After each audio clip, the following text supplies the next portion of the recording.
Graphics design with Adobe Photoshop এবং Adobe ইলাস্ট্রেটরের আজকে তৃতীয় পর্বে। আজকের পর্বে আমরা দেখব মার্কিউ টুল সম্পর্কিত কিছু, মার্কিউ টুলের কিছু ব্যবহার এবং মার্কিউ টুলের কিছু অপশন আছে, সেই অপশনগুলোর ব্যবহার এবং ব্যবহার করে আমরা একটা কোনো ছবিতে ফেদার দিব। এতটুকুই আমরা কাজ করবো। চলুন আমরা আমাদের সফটওয়্যারে চলে যাই। আমাদের সফটওয়্যারে আমরা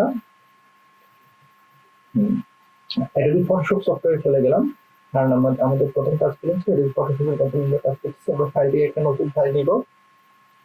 আমরা ফাইলে গেলাম, ফাইল থেকে নিউতে গেলাম,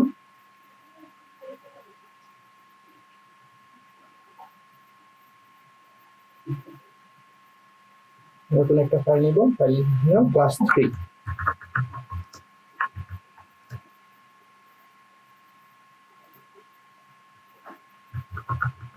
ক্লাস 3 নামে একটা ফাইল নিলাম। এটি আমি ইঞ্চিতে রাখি, কেন আরজিবি কালার না দিয়ে এটা সিএমওয়াই কালার দিয়ে দিই। ব্যাকগ্রাউন্ডটা হোয়াইট থাকুক, ব্যাকগ্রাউন্ড ঠিক থাকুক। এখানে 300 পিক্সেল আছে, মানে এটা রেজুলেশন হাই আছে। এটা একটা আমি ক্রিয়েট করলাম।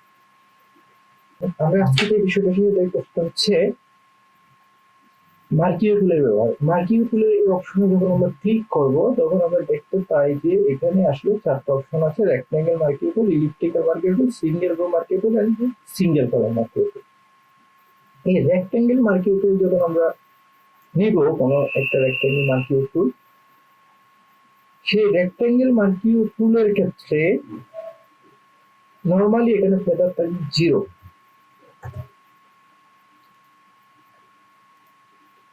তাহলে আমরা কোনো একটা যখন মার্কিউ টুল নিব তখন আমাদের এই পাশে কিছু অপশন রয়েছে। এই অপশনগুলোর মধ্যে প্রথম অপশনটার নাম হচ্ছে নিউ সিলেকশন। New selection. দ্বিতীয় অপশনটার নাম হচ্ছে অ্যাড টু সিলেকশন। তৃতীয় অপশন হচ্ছে সাবট্রাক্ট ফ্রম সিলেকশন এবং চতুর্থটা হচ্ছে ইন্টারসেক্ট উইথ সিলেকশন। আমরা অবশ্যই নাম শুনে বুঝে ফেলেছি কোনটার কাজ কি। নিউ সিলেকশন বলতে আমি যতবারই নিব নতুন সিলেকশন নিতে থাকবো। যেমন এখানে একটা আমি সিলেকশন নিলাম, যদি আমি আরেকটা সিলেকশন যদি এই পাশে নিই তাহলে আগের সিলেকশনটা চলে যাবে।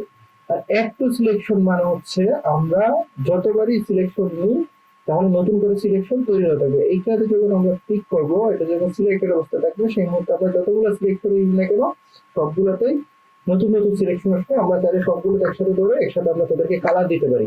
অল্টার ব্যাক স্পেস বা কন্ট্রোল ব্যাক স্পেস দিয়ে আমরা তাদেরকে কালার দিয়ে দিতে পারি। এখন তৃতীয় নম্বরে আমাদের আছে সাবট্রাক্ট ফ্রম সিলেকশন, মানে আমাদের একটা সিলেকশন অলরেডি আছে, সেই সিলেকশন থেকে আরেকটা সিলেকশনকে আমরা সাবট্রাক্ট মানে বিয়োগ করব।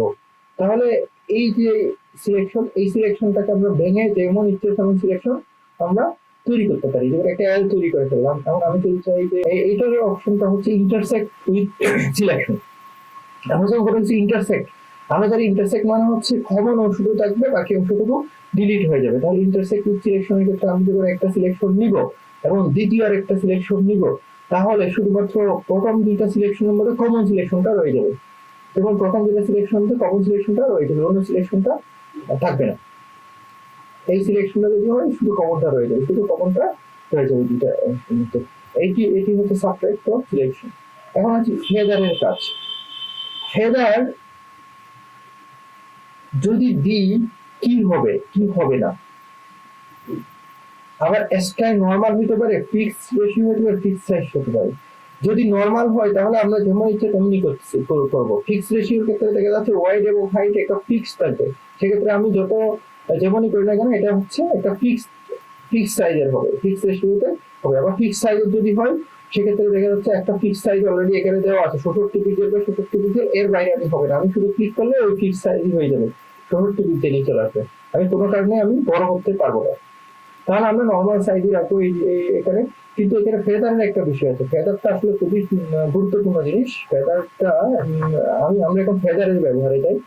একটা আমি ইলিপ্টিক্যাল মার্কিউ টুল নিলাম, ইলিপ্টিক্যাল মার্কিউ টুল নিয়ে কন্ট্রোল ব্যাক স্পেস দিয়ে এটাতে একটা গ্রিন কালার আমি দিয়ে দিলাম। এই মুহূর্তে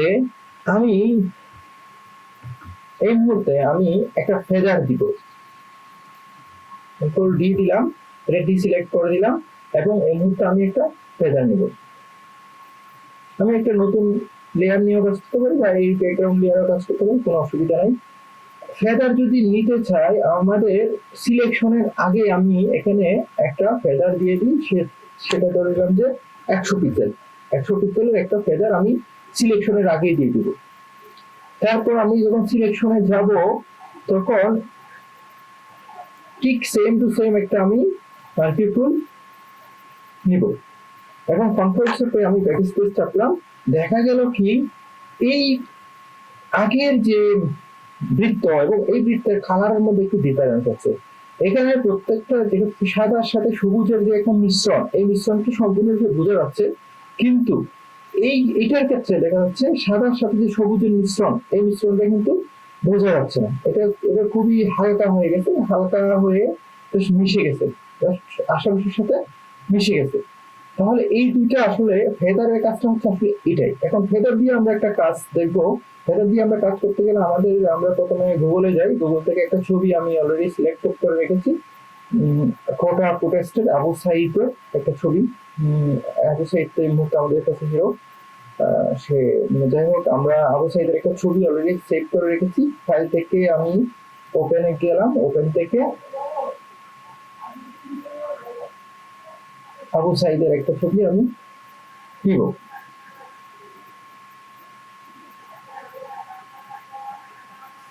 ছবিটা ওপেন হতে একটু সময় নিচ্ছে। আচ্ছা, ছবিটার ব্যাকগ্রাউন্ড এই মুহূর্তে এতটুকু আছে। আমরা জানি কোনো ব্যাকগ্রাউন্ডকে কপি করতে হলে আমাদের চাপতে হয় কন্ট্রোল জে যখন চাপলাম লেয়ার ওয়ানে আমাদের একটা ব্যাকগ্রাউন্ড চলে আসলো। এই মুহূর্তে এই ছবিটা আমরা কিন্তু ফেদার দিব। ছবিতে ফেদার যদি দিতে চাই আমি ফেদারকে 100 রেখে আবু সাইদের যে চেহারা, শুধু চেহারাটাকে কি করব, একটা বৃত্ত বানালাম। একটা বৃত্ত বানিয়ে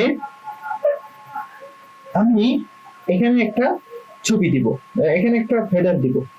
কিন্তু আমি তো তার চেহারায় ফেদার দিতে চাই না, আমি চাই যে তার আশেপাশের যে আশেপাশে যে মানুষ আছে, যে হাঁটতেছে, এই জিনিসগুলো একটু চাপসা হয়ে যায়। এখানে গাড়ি আছে, শুধু সেই থাকুক, শুধু সে তার চেহারাই থাকুক, চেহারার যে ভিতরটা থাকুক, বাকিটা থাকুক না। এখন আমরা এটাকে রাইট ক্লিক করে সিলেক্ট ইনভার্স করবো। সিলেক্ট ইনভার্স করলে হবে কি, তার চেহারা বাদ দিয়ে, এই অংশ বাদ দিয়ে বাকি অংশটুকু সিলেকশন হয়ে গেল। এখন আমি যদি ফেদার দিতে চাই, আসলে ফেদারটা আমাদেরকে এমন একটা কালার দিতে হবে যেটা তার আশেপাশে আছে। যেমন আশেপাশে এই গ্রিন কালারটা সবচেয়ে বেশি আছে, তাহলে আমি একটা আই নিব। আই মানে আমি আই ড্রপার টুল দিয়ে আই এ ক্লিক করলাম। আই এ ক্লিক করে দেখলাম আমাদের এখানে রেড কালার ছিল, এটা হয়ে গেছে গাছের কালার, মানে আমাদের এখানে আশেপাশে যে গ্রিন কালার আছে সেই গ্রিন কালার হয়ে গেছে। এখন আমি একটা গ্রিন কালারের ফেদার দিতে চাই, আমি অল্টার চেপে ব্যাকস্পেস দিলাম। তাহলে দেখলাম যে তার ছবি বাদ দিয়ে বাকি যে অংশগুলো আছে ওগুলোতে আসলে একটা কালার পড়ে গেছে এবং তার আশেপাশে সবকিছু ঝাপসা হয়ে গেছে। এই পাশে নিচে একটা লাইট গ্রিন আছে, এটা যদি আমি দিতে চাই কন্ট্রোল থেকে ব্যাকস্পেস। আচ্ছা ঠিক আছে, আমরা এই মুহূর্তে এটা একটা ফেদার তাকে দিয়ে দিলাম। কন্ট্রোল চেপে আমি এখানে ক্লিক করলাম। এখন কন্ট্রোল চেপে আমি এখানে ক্লিক করলাম, ফেদারটা অলরেডি হয়ে গেছে। এটাকে আমি সেভ করব, তাহলে আপনাদের হোমওয়ার্ক হচ্ছে এই ধরনের কয়েকটি ছবি নিয়ে ছবিতে ফেদার দেওয়া। তাহলে ছবিটার একটু পরিবর্তন হয়ে গেল। ছবিটা আমরা সেভ করব।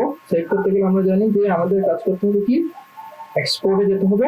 এক্সপোর্ট থেকে আমরা সেভ করে ওয়েব করতে পারি বা নর্মালি সেভ এস দিয়েও করতে পারি।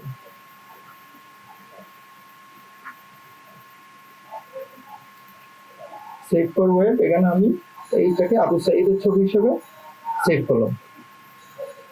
তাহলে আপনাদের হোমওয়ার্ক থাকলো ছবিতে ফেদার দেওয়া। হচ্ছে আপনাদের আজকের এই টিউটোরিয়ালের হোমওয়ার্ক। ধন্যবাদ সবাইকে, আপনাদের আপনাদের চতুর্থ পর্বে অবশ্যই তৃতীয় পর্বে যে হোমওয়ার্ক সেটা করবেন, এটাই আশা রাখি। আপনারা যদি হোমওয়ার্ক গুলো করেন তাহলে আপনারা ভালোভাবে শিখতে পারবেন। ধন্যবাদ সবাইকে, আসসালামু আলাইকুম।